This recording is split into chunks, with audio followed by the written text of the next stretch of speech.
he will win who knows when to fight, and when not to fight.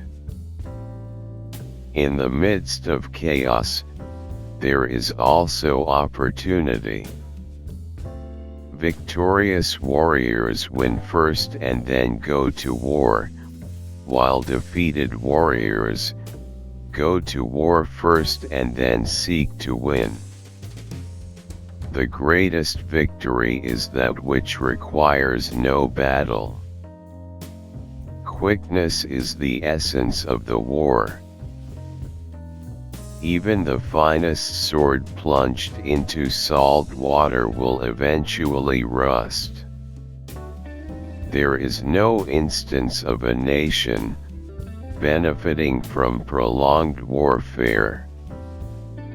Build your opponent a golden bridge to retreat across. One may know how to conquer, without being able to do it.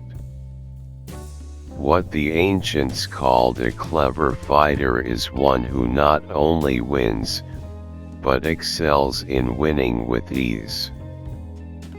The whole secret lies in confusing the enemy, so that he cannot fathom our real intent. One mark of a great soldier is that he fight on his own terms, or fights not at all. If the mind is willing, the flesh could go on, and on without many things. He who is prudent, and lies in wait for an enemy who is not, will be victorious. Attack is the secret of defense. Defense is the planning of an attack. If quick, I survive. If not quick, I am lost. This is death.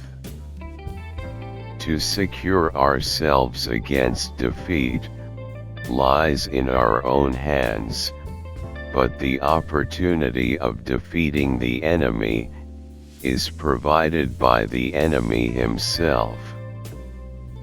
It is easy to love your friend, but sometimes, the hardest lesson to learn is to love your enemy.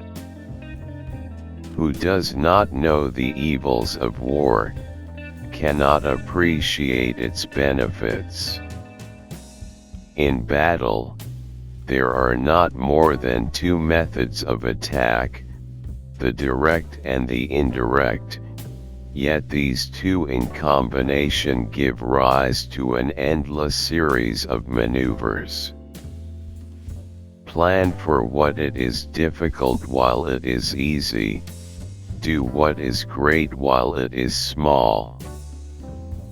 The opportunity of defeating the enemy is provided by the enemy himself. If you fight with all your might, there is a chance of life, whereas death is certain if you cling to your corner.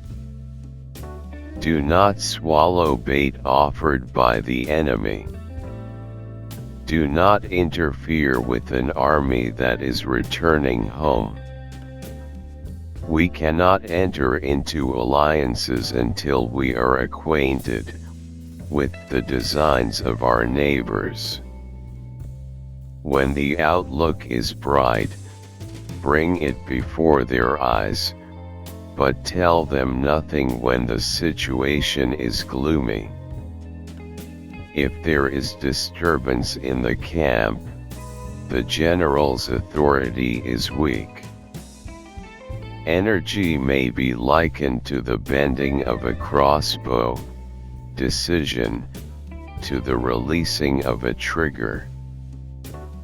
Ponder and deliberate before you make a move. Begin by seizing something which your opponent holds dear, then he will be amenable to your will. Move not unless you see an advantage, Use not your troops unless there is something to be gained. Fight not unless the position is critical. Convince your enemy that he will gain very little by attacking you. This will diminish his enthusiasm. To fight and conquer in all our battles is not supreme excellence. Supreme excellence consists in breaking the enemy's resistance without fighting. Let your plans be dark and impenetrable as night, and when you move, fall like a thunderbolt. To know your enemy, you must become your enemy. Treat your men as you would your own beloved sons, and they will follow you into the deepest valley. When the enemy is relaxed, make them toil. When full, starve them. When settled, make them move. So in war, the way is to avoid what is strong, and strike at what is weak. Thus the expert in battle moves the enemy, and is not moved by him. The supreme art of war is to subdue the enemy without fighting. Appear weak when you are strong, and strong when you are weak.